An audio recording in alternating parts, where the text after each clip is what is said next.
नमस्कार, स्वदेश न्यूज देख रहे हैं आप। मैं हूं आपके साथ राखी और बात करेंगे आतंक पर तकरार। गोरखनाथ मंदिर पर हमले के बाद एक बार फिर यूपी में आतंक को लेकर सियासत शुरू हो गई है और आज हम इसी पर बात भी करेंगे। देखिए, पुलिस कर्मियों पर हमला करने वाले अहमद मुर्तजा अब्बासी के आतंकी कनेक्शन सामने आने के बाद उत्तर प्रदेश एटीएस ने अपनी पड़ताल तेज कर दी है। ऐसे में नेताओं के बीच भी शब्दों के बाणों ने भी गति पकड़ ली है। पूर्व मुख्यमंत्री और समाजवादी पार्टी के अध्यक्ष अखिलेश यादव ने जहां मुर्तजा को मनोरोगी करार देकर उसका बचाव किया है, तो वहीं डिप्टी सीएम केशव प्रसाद मौर्य ने अखिलेश यादव को आतंकवादियों का पैरोकार करार दे दिया। केशव प्रसाद मौर्य ने कहा कि समाजवादी पार्टी के मुखिया आतंकियों का हौसला बढ़ाने में अपने काम में लगे हैं। उन्होंने कहा कि सपा प्रमुख अखिलेश यादव और समाजवादी पार्टी का हमेशा से आतंकवादियों से गहरा रिश्ता है। उन्होंने 2013 के आतंकी हमलों के मामले वापस ले लिए थे। गोरखनाथ मंदिर पर हमला सामान्य नहीं है, यह बहुत गंभीर है। उन्होंने कहा कि अखिलेश यादव की इसी मानसिकता की वजह से समाजवादी पार्टी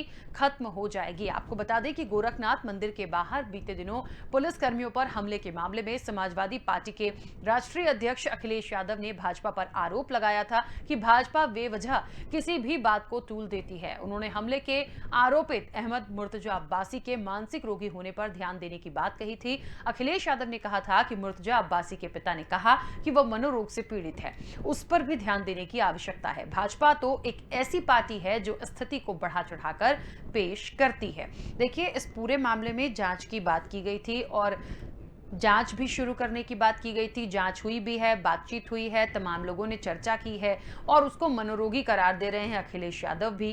देखिए, इस पूरे मामले में मनोरोगी है तो मंदिर में ही अटैक करना था, किस वर्ग से हैं, बहुत सारे पॉइंट हमने पहले भी डिस्कस किए हैं और चर्चा को आगे बढ़ाऊंगी। कुछ प्रतिक्रिया है, पहले वो सुनते हैं।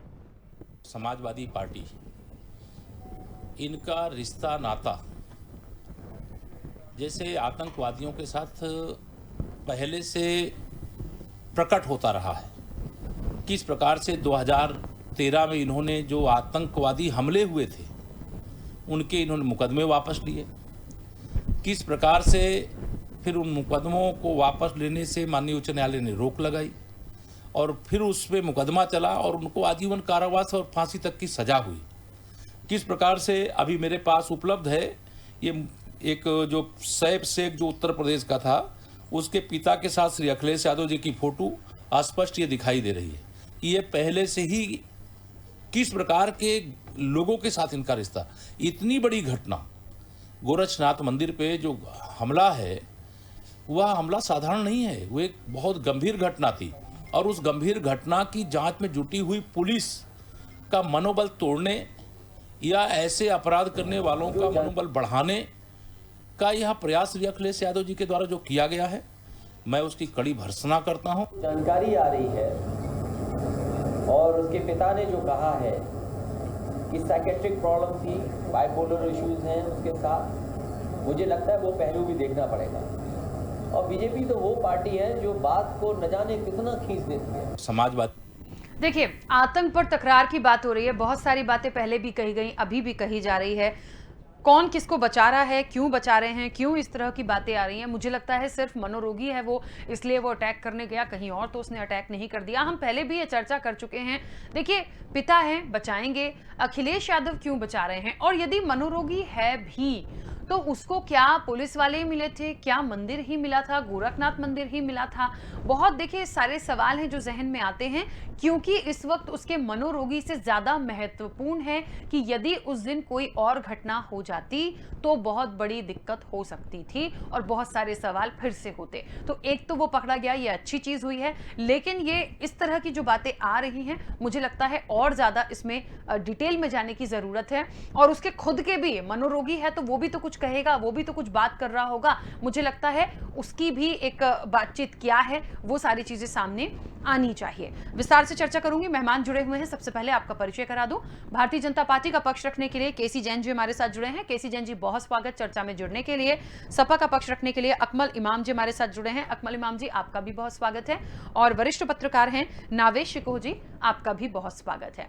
चर्चा की शुरुआत सबसे पहले केसी जैन जी आपसे करना चाहती हूँ। हम पहले भी इस चर्चा में बैठे थे और लगातार एक बचाव कह लीजिए या कुछ और कह लीजिए, लेकिन सिर्फ ये कह देना कि वो मनोरोगी है इसलिए ये घटना हो गई थी, बार बार उस दिन से आज तक वो मनोरोगी ही डिक्लेयर होता आ रहा है, इस पे कुछ और भी होगा या मनोरोगी करते करते आगे छोड़ भी देंगे? पहली बात तो ये है कि आपने जो प्रश्न किया और आपने जो प्रश्न उठाया, बिल्कुल सही बात है कि अगर वो मनोरोगी है तो ऐसे हालात में वो गोरक्ष पीठ ही क्यों पहुंचता है और धारदार हथियार जिस प्रकार से लेकर के वो पहुंचता है। मनोरोगियों को तो ये देखा गया है कि बहुत सारे कागज इकट्ठा कर लिए, पत्तल इकट्ठा कर लिए, वो समझते हैं कि मैं नोट गिन रहा हूँ या कोई और विक्षिप्तता का अगर कारण होता है तो अपने आप को वो कहीं ना कहीं चोटिल कर लेते हैं। लेकिन उसने क्या किया है, उसने तो बाकायदा घुसने का पहले प्रयास किया है, जब उसको रोका गया है तब उसने वो करौली जैसा हथियार निकाल करके धारदार हथियार से हमला किया है, तीन सुरक्षा कर्मियों को घायल कर दिया है। ऐसे में ये अंदाजा लगाया जाना कि वो विक्षिप्त है कहीं से भी दिखाई नहीं दे रहा है प्रथम दृष्टया। दूसरी बात ये कि इसके पहले जो उसके पास से जो चीजें बरामद हुई हैं, वो चाहे लैपटॉप हो या और जो चीजें हों या जिन सामग्रियों को वो देखता था, तो उससे ही पता चलता है कि उसकी मानसिकता क्या है। वो बिल्कुल मैच्योर है और पूर्ण रूप से सुनियोजित तरीके से उसने प्रवेश करने का प्रयास किया और जो है उसको सुरक्षा कर्मियों ने पकड़ा। चलिए एक बार मान भी ले कि वो मनोरोगी है क्या है, तो उसका पहली बात तो इलाज, उसको हॉस्पिटल में भर्ती है, उसका इलाज भी हो रहा है और ऐसे में उससे पूछताछ भी हो रही है। लेकिन अभी तक जो चीजें सामने आई हैं कि बहुत ही दृढ़ इच्छा शक्ति वाला व्यक्ति है वो, और जो मनोरोगी होते हैं वो जरा सी बात में वो भावनात्मक रूप से जरा सी बात में विचलित हो जाते हैं। ऐसा कुछ भी उसके अंदर अभी तक नहीं देखा गया है। फिर भी अगर मान लें कि वो मनोरोगी है तो इसका डिक्लेरेशन करने वाला विपक्ष कहाँ से होता है? इसको तो डॉक्टर डिक्लेयर करेंगे कि वो मनोरोगी है नहीं है, उसकी मानसिक स्थिति कैसी है, क्या है, उसके पहले का बैकग्राउंड क्या रहा है, आगे का बैकग्राउंड क्या है। और हम भी डिक्लेयर नहीं कर रहे कि नहीं वो विक्षिप्त नहीं है, मनोरोगी नहीं है, ऐसा हम भी डिक्लेयर नहीं कर रहे। लेकिन जो जांच एजेंसियां उन्होंने जो स्पष्ट किया है कि वो कितनी उसके अंदर दृढ़ इच्छा शक्ति है, जरा सा भी विचलित नहीं होता है, तो सधा हुआ जवाब देता है और वो अपने आप को कहीं ना कहीं प्रूव करने की कोशिश कर रहा है कि वो मनोरोगी है। देखिए जो वास्तविक मनोरोगी होते हैं और जो अपने आप को बनावटी रूप में कि सजा से बच जाए या जो साक्ष्य है, जो एविडेंसेज है वो कलेक्ट ना होने पाए, और जो मास्टरमाइंड है ऐसा ना हो कि कल को मास्टरमाइंड का नाम मेरे मुंह से निकल जाए या मेरे ऊपर दबाव पड़े या इस तरीके से जो है कसनी हो हमारे ऊपर कि जो है जो मास्टरमाइंड उनके नाम सामने आ जाए। इन सारी चीजों से वो बचने का प्रयास कर रहा है। अभी तक की पूछताछ में जो एजेंसियां हैं वो पूछताछ कर रही है, उसमें ये स्पष्ट हुआ है। लेकिन एक बात और है राखी जी कि जो भी आतंकवादी है, मैं तो कहता हूँ सारे की सारे मनोरोगी ही है। अगर वो मनोरोगी है और आतंकवादी मानसिकता से ग्रसित है तो वो बिल्कुल मनोरोगी ही है, क्योंकि हर एक आतंकवादी सिर्फ और सिर्फ मनोरोगी ही होता है। अगर वो मनोरोगी ना हो तो समाज के खिलाफ और ऐसे लोगों के प्रति आतंकी गतिविधियों में बिल्कुल शामिल नहीं हो सकता है जिसने आज तक उसका एक भी बाल के बराबर भी अहित नहीं किया है। ऐसे समाज को, ऐसे लोगों को बिना मनोरोगी हुए कोई नुकसान नहीं पहुंचा सकता है। तो मनोरोगी, लेकिन वो उसके अंदर मनोरोग किसने भरा, उसके अंदर इस तरीके की मानसिकता किसने डेवलप की, और उसके बचाव में श्री अखिलेश यादव जी क्यों उतर आते हैं? क्योंकि जिस प्रकार से समाजवादी पार्टी पर अभी तक बड़े बड़े आरोप लगते रहे हैं कि आतंकवादियों के मुकदमे वापस लेते हैं, उसके लिए एप्लीकेशन देते हैं, हाई कोर्ट सुप्रीम कोर्ट उसके लिए जाते हैं, बचाने का प्रयास करते हैं, कहते हैं बच्चे भटक गए थे, रात भटक गए थे। इस तरीके की चीजों के कारण ही समाजवादी पार्टी धीरे धीरे गर्त की ओर जा रही है। और एक बार फिर से समाजवादी पार्टी पिछली बार से इस बार बढ़ी है, काफी बढ़ी है, क्योंकि एक बार सोचा लोगों ने कि एक बार फिर से अखिलेश जी पर विश्वास किया जाए, कुछ परसेंट बढ़ी समाजवादी पार्टी। लेकिन श्री अखिलेश यादव जी के जिस प्रकार के पहले वक्तव्य आते थे, वैसे ही वक्तव्य, वैसे ही तुष्टीकरण की नीति, वैसे ही आतंकवाद को पालना पोसना अगर उन्होंने जारी रखा तो फिर से जिस प्रकार से कांग्रेस शून्य पे पहुंच गई, उत्तर प्रदेश में 2 सीटें बची, बहन जी 1 सीटें बची, वैसे ही वो दिन दूर नहीं है जब समाजवादी पार्टी को एक विधायक, एक विधायक ढूंढने में परेशानी होगी। ठीक है, अकमल इमाम जी, पूरी बातें आपने केसी जैन जी की सुनी हैं। मेरा तो सीधा सा सवाल है कि यदि उसको मनोरोगी बताया जा रहा है या अखिलेश यादव कह रहे हैं कि मनोरोगी हैं, तो आपको भी ऐसा ही लगता है? क्या ये सही है? क्या ये बड़ी जांच का दायरा नहीं है, बड़ी जांच का विषय नहीं है? इतने कनेक्शंस जो सामने आ रहे हैं और फिर उसको गोरखनाथ पीठ ही पहुंचना था तमाम चीज़ों को लेकर, हथियार उसके पास मिले हैं। मान लीजिए कोई बड़ी घटना होती तो क्या होता? क्यों ऐसा लग रहा है? क्या वाकई जो बातें आ रही हैं वो सच है कि समाजवादी पार्टी बचाव कर रही है? बट एक बात ये भी है कि बचाव क्यों कर रहे हैं? आतंकवादी घटना कहीं भी हो पूरे देश में, उसकी हम कड़ी भर्त्सना करते हैं और ये देश पर हमला होता है, हम उसकी निंदा करते हैं। ऐसी घटना भारत में कभी नहीं होनी चाहिए, हम इसकी प्रशंसा भी नहीं करते। रही बात, जितनी बातें केसी जैन साहब जी ने एक पैरा के पहले की, उसका हम इनका पूरा समर्थन करते हैं कि आतंकवादी निश्चित तौर पर एक मनोरोगी होता है, वो चाहे जो आतंकवादी हो, चाहे जिस तरीके का आतंकवादी हो। अब देखिए, अखिलेश यादव जी के बयान को तोड़ मड़ोड़ के पेश किया जाना और अखिलेश यादव जी के ऊपर जबरदस्ती का लाछन लगा देना, ये गलत बात है। अखिलेश यादव जी ने एक बात कही कि उसके पिताजी कह रहे हैं कि वो मनोरोगी है, तो इस ओर भी जांच का दायरा बढ़ाना चाहिए। केवल इतनी सी बात कही अखिलेश यादव जी ने। अगर उन्होंने एक बात कही कि उसके परिवार के लोग इस तरह की बात कर रहे हैं, तो इस दिशा में भी एक कदम बढ़ाना चाहिए। जांच का विषय एक बिंदु वो भी होना चाहिए। उन्होंने आतंकवाद पर बचाव नहीं किया, उन्होंने एक बार भी ये नहीं कहा कि नहीं ये अब्बासी जो है ये निर्दोष है, एक बार भी नहीं कहा। तो ये मीडिया का जो वो है ट्रायल है, वो मीडिया ट्रायल हमेशा भारतीय जनता के पार्टी के पक्ष में और विपक्ष के विरोध में हमेशा आज पिछले 6-7 सालों से ट्रेंड चल रहा है कि विपक्ष को बदनाम करने की एक साजिश जो औद्योगिक घरानों की मीडिया है वो कर रही है। खैर, इस पर आप अन्यथा मत लीजिएगा कि मैं आपके चैनल पे अभिजीत करूं, लेकिन ये एक ट्रेंड बन चुका है। अब देखिए, अगर आतंकवाद की बात की जाए तो भारतीय जनता पार्टी के हाथ तो आतंकवाद से पूरी तरह से रंगे हुए हैं। कांधार में ले जाकर के आतंकवादियों को छोड़ना, पुलवामा जैसी घटना की कोई जांच न कराना और इतना बड़ी संख्या में जहां पर लोग शहीद हुए, शहादत हुई पठानकोट में, वहां पर आईएसआई को ले आकर के बुला करके जांच करवाना, ये सारी चीजें, उसके साथ साथ आतंकवाद में जेल गई और जमानत पर छूटी एक आतंकवादी महिला को सांसद बना देना, प्रज्ञा ठाकुर जैसी को, तो वो आतंकवाद के बारे में अगर ये लोग, और खासतौर से उनकी बात की जाए, दिल्ली में सीए में जब आंदोलन चल रहा था तो वो कपिल शर्मा ने जिस तरीके से वहां गोली चलाई वो कौन था? गोली चलाने वाला क्या आतंकवादी नहीं था? उसे भी आतंकवादी कह सकते हैं। और यति नरसिम्हानंद राव, यति नरसिम्हानंद जैसा आतंकवादी, मैं देखिए साहब, मैं आपको बहुत प्यारे सुन रहा था और आपने सारी बात सही कही है। मेरी बात पहले पूरी सुन लीजिए, फिर आप बोलिएगा, मैं आपको सुनूंगा। देखिए, आतंकवाद में भारतीय जनता पार्टी का हाथ रंगा हुआ है और देश का पहला आतंकवादी नाथूराम गौडसे जिसकी आप पूजा करते हैं, इस चीज का प्रयास करती रही। हिंदू आतंकवाद जैसे शब्दों का इस्तेमाल। केसी जैन जी, एक मिनट, आपत्ति लीजिएगा अपने समय में, उनको बोलने दीजिए। मैंने काफी वक्त आपको दिया है। केसी जैन जी प्लीज। केसी जैन साहब को शांत कराइए। आज सांसद ठीक है, जाति धर्म नहीं, मैं मानती हूँ, आपत्ति लीजिएगा, मैं इसका जवाब उनसे नहीं होता, वो इंसानियत का दुश्मन होता है। आतंकवादी है, किस घटना में संलिप्त थी आतंकवादी घटना में? आपके लिए एक मुसलमान नाम का होना आतंकवादी हो सकता है, लेकिन हमारे लिए, देश के लिए नहीं है। आपके लिए केवल ये कि मुस्लिम नाम का व्यक्ति है तो आतंकवादी होगा, मैं इसको नहीं मानता। यही बात है, अगर मुस्लिम है तो आतंकवादी नहीं हो सकता है। अगर नहीं तो क्या प्रज्ञा ठाकुर आतंकवादी नहीं है?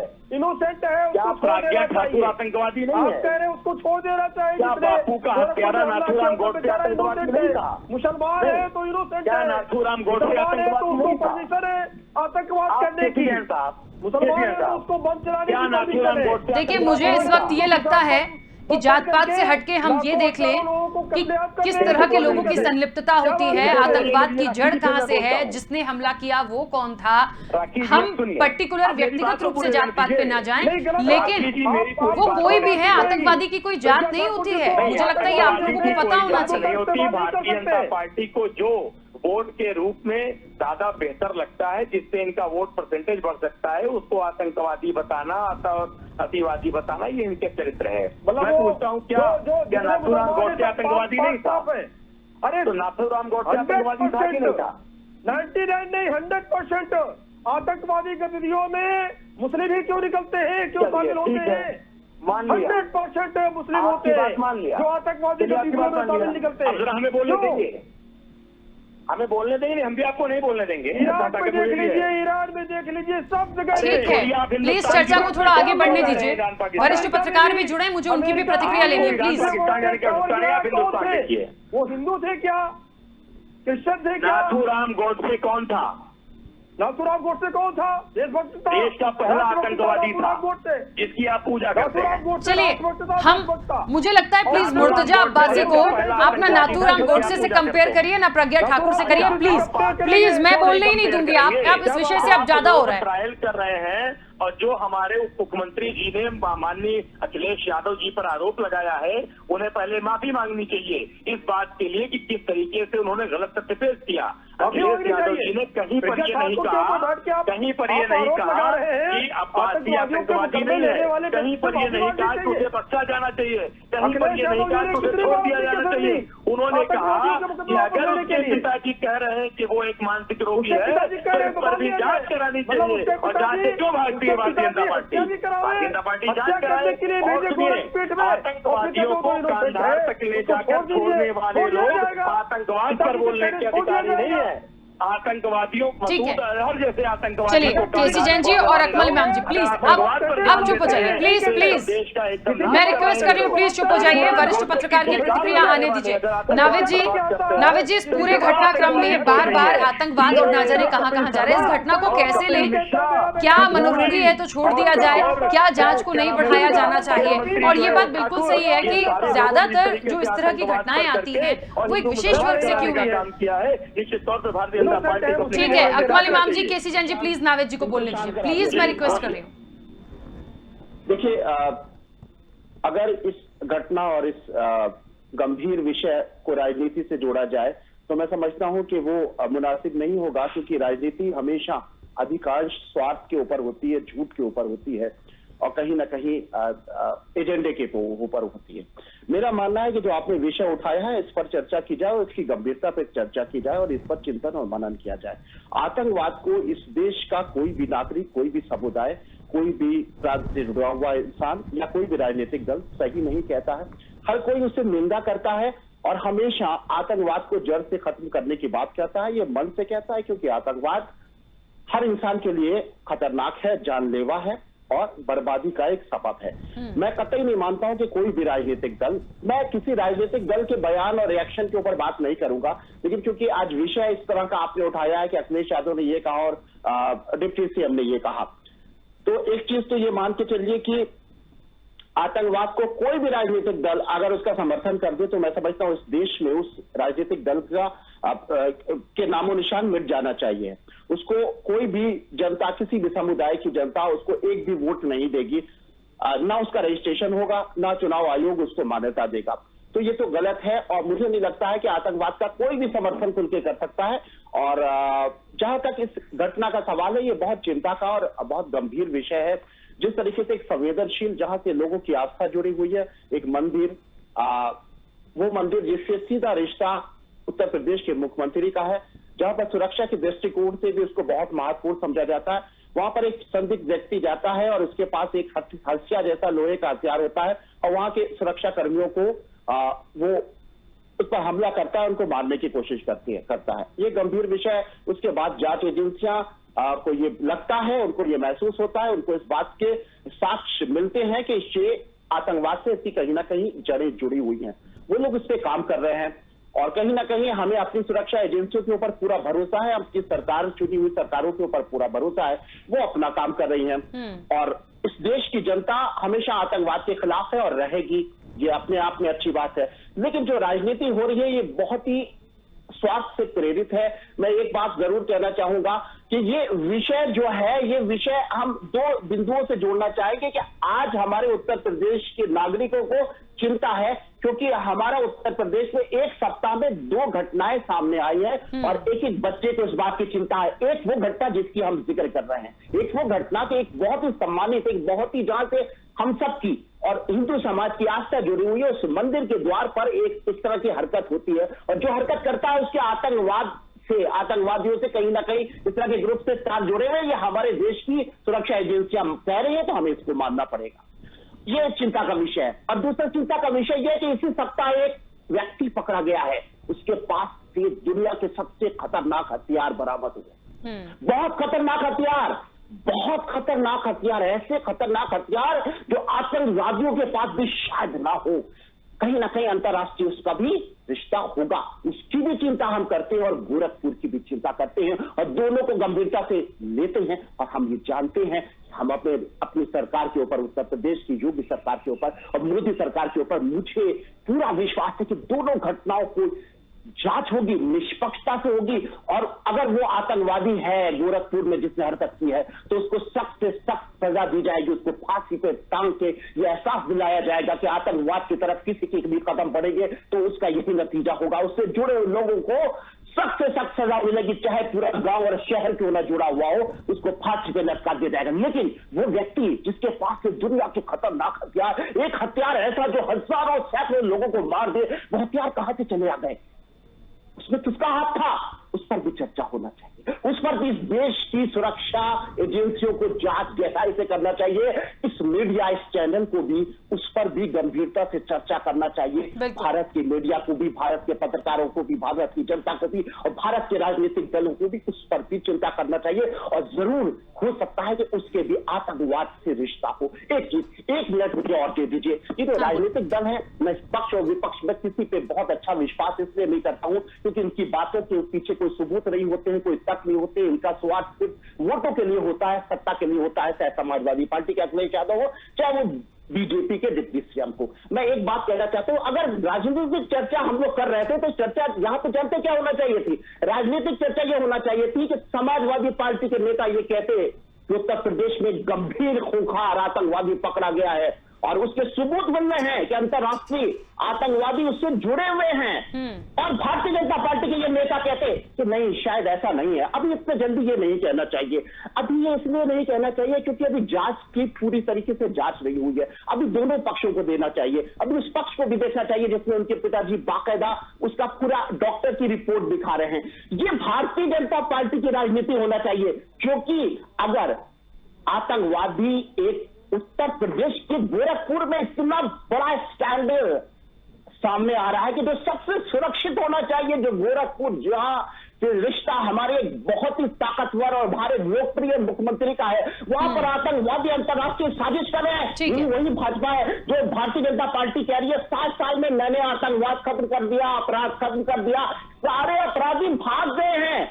तो ये आतंकवाद कैसे पनप रहा है? इससे तो भारतीय जनता पार्टी का नुकसान हो रहा है। भारतीय जनता पार्टी को तो ये कहना चाहिए जांच का इंतजार करिए, और समाजवादी पार्टी अगर राजनीति हो ही रही है तो यह उल्टा होना चाहिए। ठीक है, चलिए, क्योंकि समय की सीमा है, केसी जैन जी जल्दी से अपनी बात रखिएगा। जी, देखिए राखी जी, धन्यवाद। नावेश शिको जी ने बहुत अच्छी टिप्पणियां की और उन्होंने सही बात कही कि कोई भी देश का कोई भी नागरिक इस चीज को स्वीकार नहीं कर सकता है और न तो आतंकवाद का समर्थन कर सकता है।